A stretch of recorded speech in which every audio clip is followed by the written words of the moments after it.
Tonight's DJNTV show is sponsored in part by Electro Voice, DJ Event Planner, ADJ, NLFX Professional, Promo Only, Newmark, and DJNTV Insiders.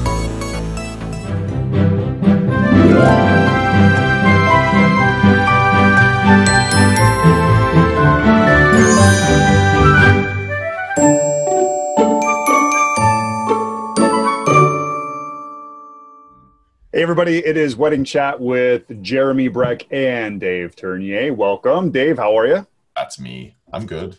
It is you. And this is me. Well, we know that a lot of people are in love today. Apparently, we have to have a specific day that that says we're in love, which, I don't know, doesn't really quite make sense. But you know what? As long as Hallmark makes a killing out of it, that's what matters.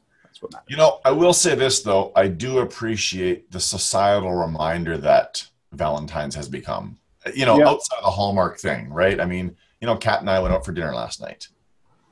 You know, you guys never do that? We do that, but we made an extra effort to make sure that we do it this time of year right now. And I'm going to guess you went out to dinner, but you didn't go out to a movie. You still haven't seen The Greatest Showman, have you? I know I haven't. So I went, but when you talked about it last time, Kat and I went to the theater like a week later or something like that, and they only ran in here for like a month, I guess, and it came out earlier December or something like that. So they just don't like Australians. Something about Canada and Australia just doesn't mix. Wait. How's Australia tying to that movie? Well, Hugh Jackman's Australian, correct? Oh, he stars in the movie? Oh yeah. Oh, no kidding. He is Barnum. I don't know. Oh, damn. Yeah. And he's got an incredible voice. I know we talked about this before. I mean, Zac Efron, incredible as well. And then all of the female vocalists, I mean, they were phenomenal. So it was a really good movie. So the reason I bring that up is because today we're going to talk about love. And this morning, I don't know. Yeah, hold on. It's all coming back around. Hold on. This morning, I don't always get to watch Mitch live on his 755, Mitch Taylor, but he always has great insight for people. If you're a DJ, if you're not a DJ. And the thing he talked about this morning was abundance of love and abundance of time. Okay. And you can't give more time than what you have, but you can give more love. He talked about his grandmother passing away earlier this week. And you could tell, I mean, it was a very touching moment because anytime you see a grown man cry, you know that there's emotion and there's connection, and you feel for him. Mitch is a good friend of both of us, and he's always been there for us. He's always been there for others, and you know, just to hear about anybody's passing is always kind of tough. But when it's a close friend, you know, you really put your heartfelt sincerities out to them, and you know, you want to be there and do what you can for them. But the reason again, circling back, I know there's a lot of circles going on here. The reason I bring that up is because in that movie, The Greatest Showman, if you actually listen to the soundtrack, a lot of the music really pertains to the vision of P.T. Barnum. Okay. And what I mean by that is when he wanted this idea to come alive, you know, the song is called Come Alive. And you see all of these they called them like outcasts, you know, these people that had like the bearded woman, this man who was like 7 foot. I mean, he's like your height, you know, so it was like all of these unnormalities back in the 1800s, and he brought these people in and he created this idea that came alive. And so again, when you listen to the music, it's really inspiring as a business person, as a business owner, as a DJ company. But the other cool thing, like I said, all the songs really kind of connected the story and the mindset of Barnum, because when, again, I don't want to give away too much of the movie, but he had this new idea and he wanted to kind of go with this direction while this direction was still going on. And the song is really focused on, it's an opera singer, and she talks about like all the spotlights and all of the shining stars and everything that just kind of blinds you from why you're doing this, why you're getting into this, why you're working so hard. And then the last song, like the closing song, it basically puts an ending on, the song's called From Now On. And basically he lost vision of why he was doing all this.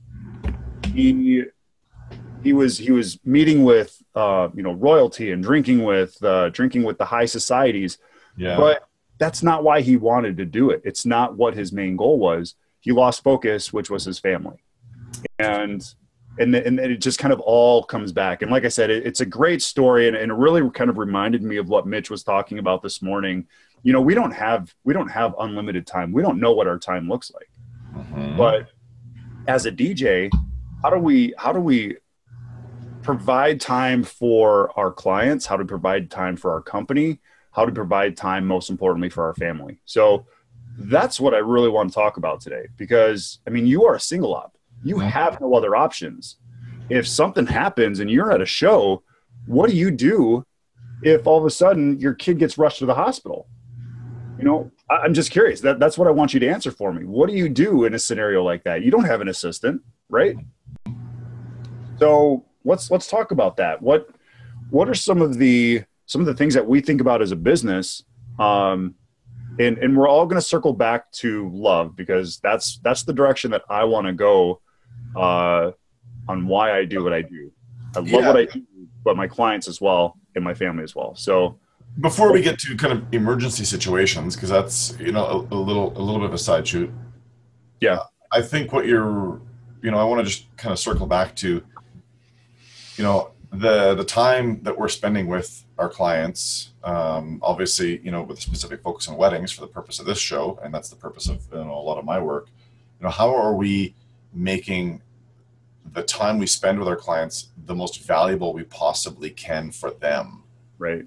I mean, if you're just showing up and doing the same thing you've done for 10, 15 years, I might argue that you're not providing them with the absolute best use of your time that you maybe could be, and vice versa. I mean, when someone chooses to have you come into their life for, 5, 8, 10, 12 hours, if you want to include pre-planning sessions and all that type of stuff, what are you doing to give them the absolute highest quality time that you possibly can?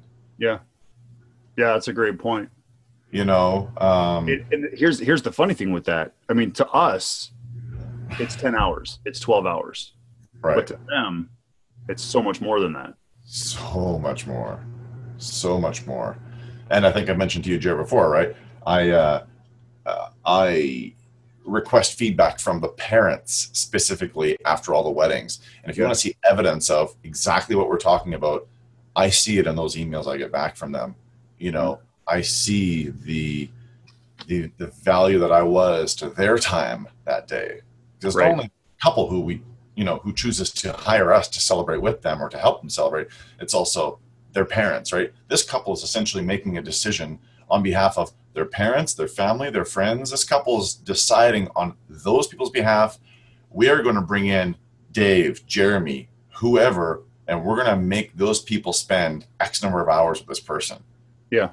Damn, that's a lot of responsibility. Yeah. And the thing is, like, and this is one thing I always kind of point out, and I'm taking notes here. So you see me looking down writing, that's what I'm doing. I did the same thing. I actually downloaded the Showman soundtrack on Spotify, because you've obviously listened to it a number of times, I can tell. So and my kids are obsessed with it too. So it's fun.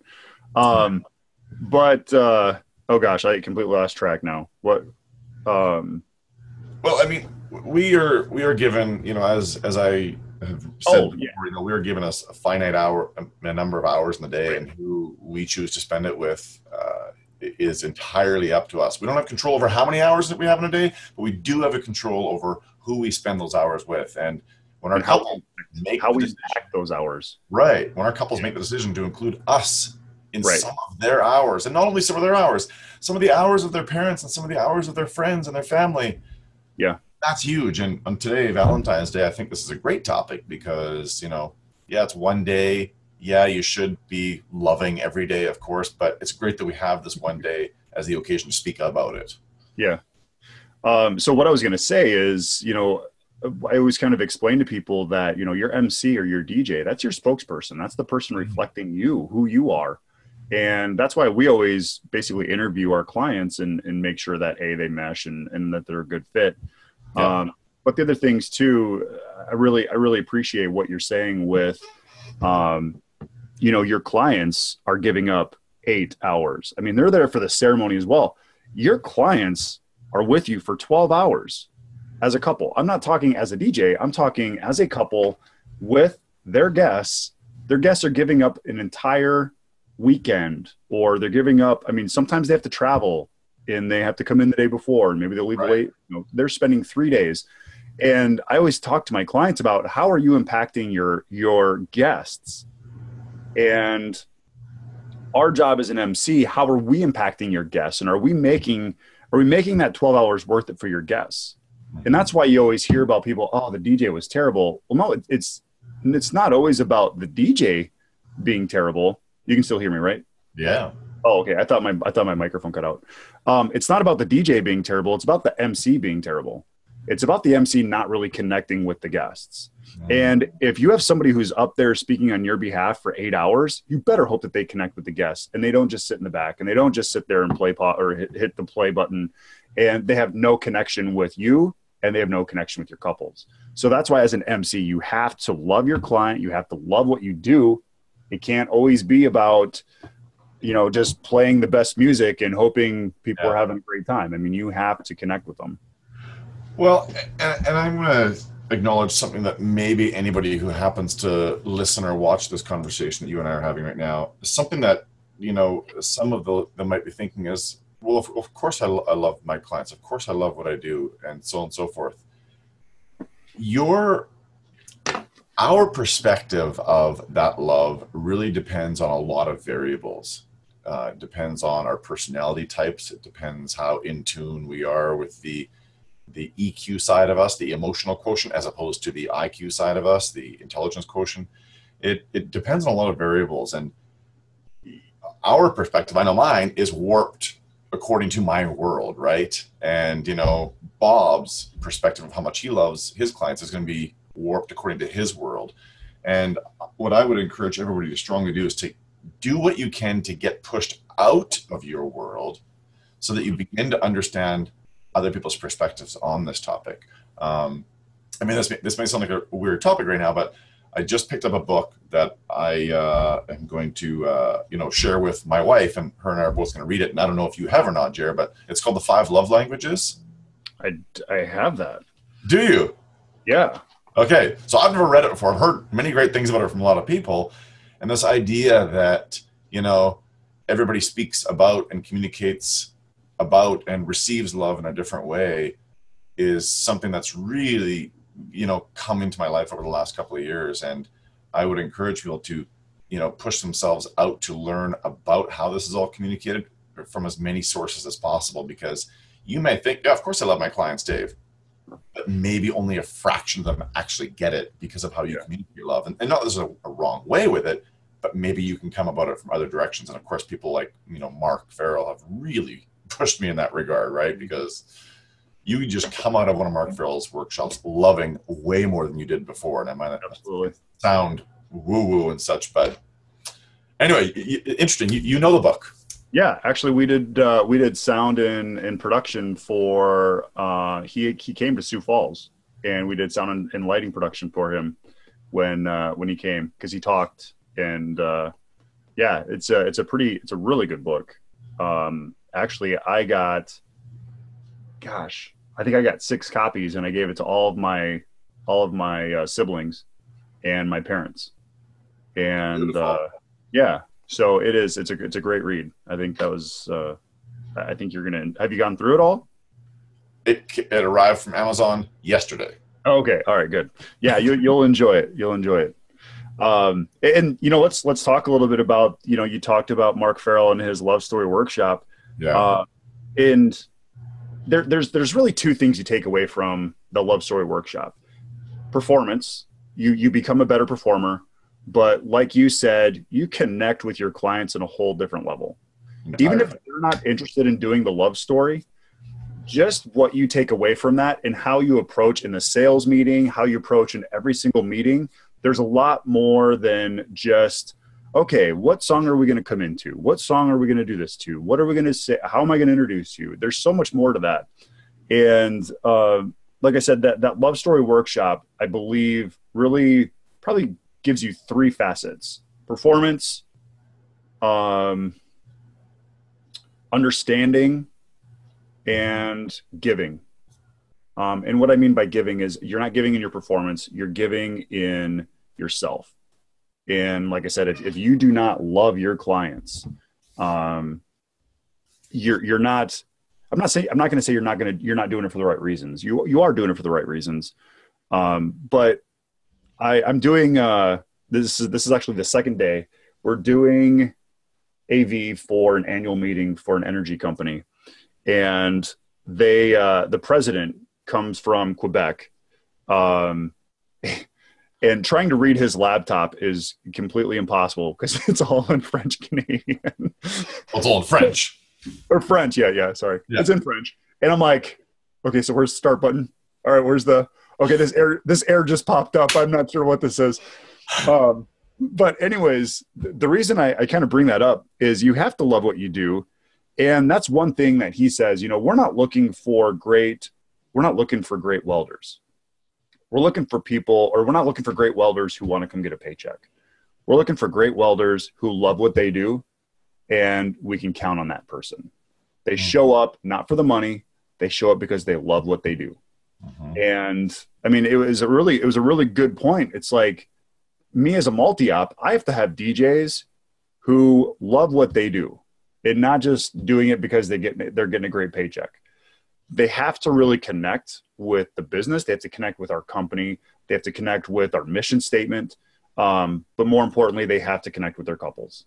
And, that's really why when I talk about the experience that our couples get at different levels, my guys who are at the lower level price-wise, they don't get it like some of my other guys at the higher level. They don't get it like I get it. And so I'm not expecting that connection to happen. But when it does, absolutely, they're going to earn more. We're going to charge more. But more importantly, the client's going to get more. And that's because there is that understanding of love with your client. That's true. That was one big thing. Well, and like I said just a few moments ago, I don't want anyone listening or watching this to think that, look, I do this, guys. It's wonderful. You're preaching to the choir. There are facets of communicating this topic that I have yet to explore. Yeah. And I'm going to comfortably say that every single one of us has many more facets of how to communicate this topic than we currently know. It's as Randy Bartlett says, it's an unconscious incompetence. You just have no idea until you actually get out there and you get that light bulb moment of, whoa, that was deep. Randy Bartlett doesn't know crap. Well, for the most part, I would agree with you, except for that one thing. There's times, when we talk about loving our clients, there's times where I'll do a love story and I almost have to pause. I have to stop because emotionally I almost get too caught up in the moment because I have connected with them. I have taken the time to get to know them. And there's times where I don't do a love story for that couple, but when I introduce them out for their first dance, man, I almost have to hold back. Like I have to kind of gather myself before I can actually introduce them as husband and wife for their first dance. And again, what I'm doing, I'm not just saying the words, ladies and gentlemen, please help me welcome out for their first dance, so on and so on. I mean, if you really understand your job as an MC and you really understand what you're doing in a love story and you're connecting with the words, those words actually have meaning. Those words actually aren't just being said, but they're being felt. That's when it's real. That's when your clients know it's real. That's when all of the guests sitting out in their seats who are there for 10 to 12 hours with that couple that day know that that moment is real. When you explain to somebody that, you know, this is their first meal together as husband and wife. Yeah. It's like all of a sudden it's like, wow, that's really is an amazing thing. And I got to be there for that. Mm-hmm. You know, when you really start analyzing everything that happens at a wedding reception and you start portraying that to the guests, you start portraying that to the parents, to the couple, it's a whole different wedding reception then. Mm-hmm. And so when people are like, well, you're a DJ, you're not supposed to talk a lot. Okay, as a DJ, you're right. You're probably not supposed to talk a lot because DJs just like to talk to hear themselves. But MCs who are trained correctly, who love their clients, are talking because they have a purpose and they want to share that meaning and they want to share that purpose with their guests. Is that a rant? Did I just rant? I don't like you ranting, Jer.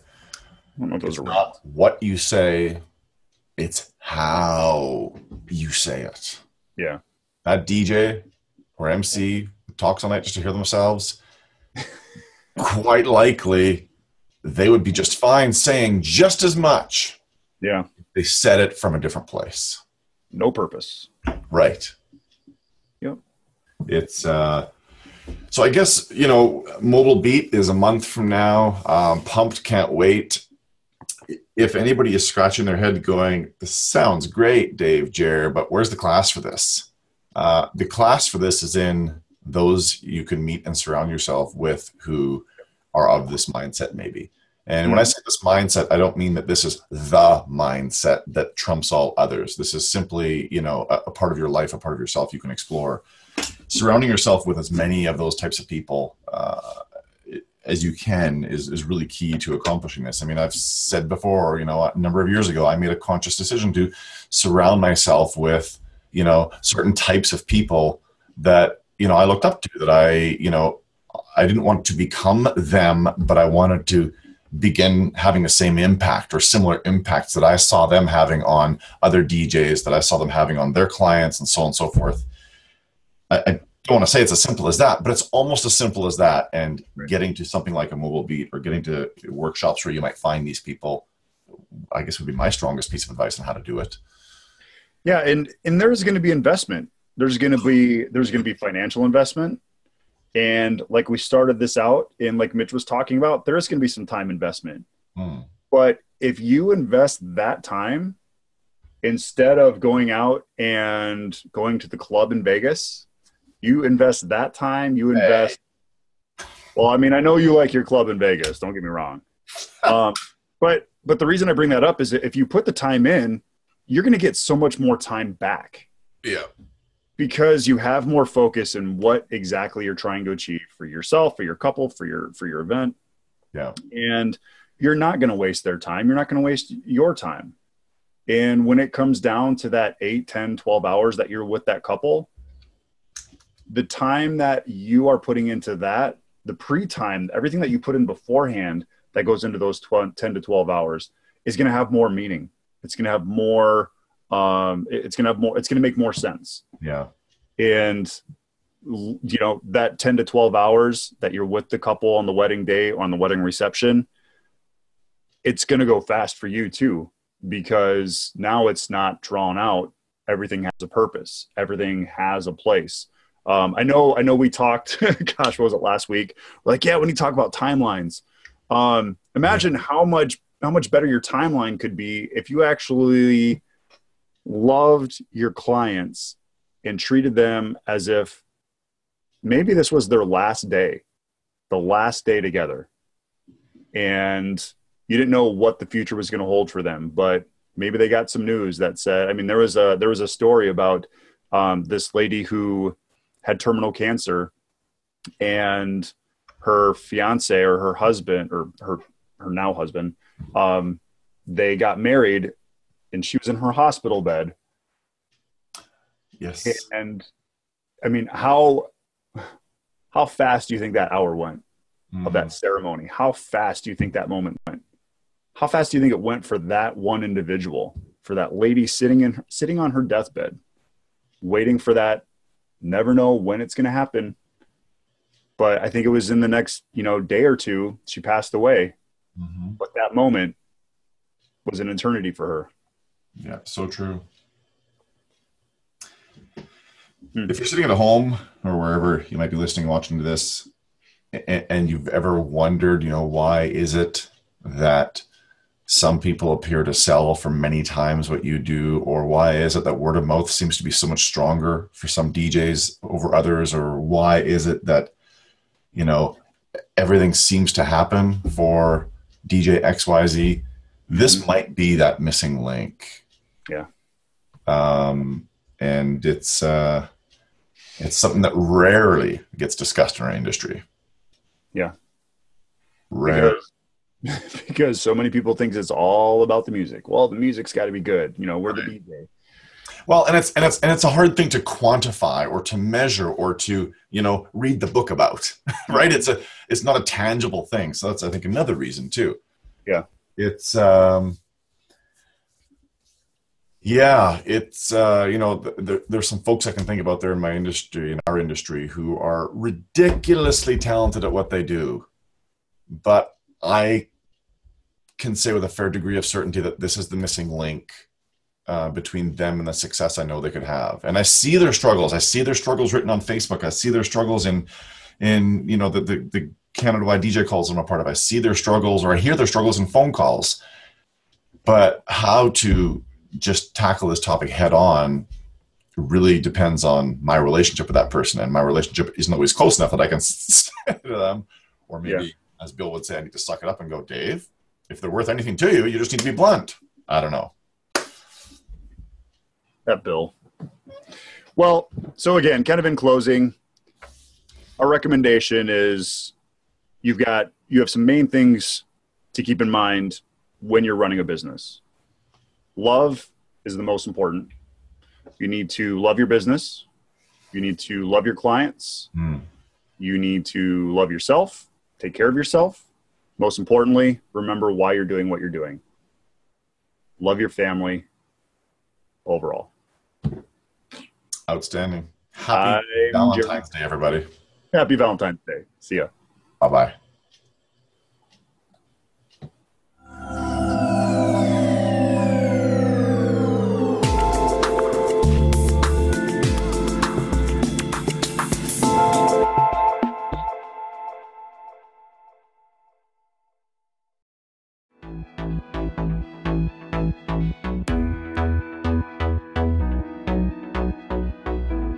Tonight's DJNTV show is sponsored in part by Electro Voice,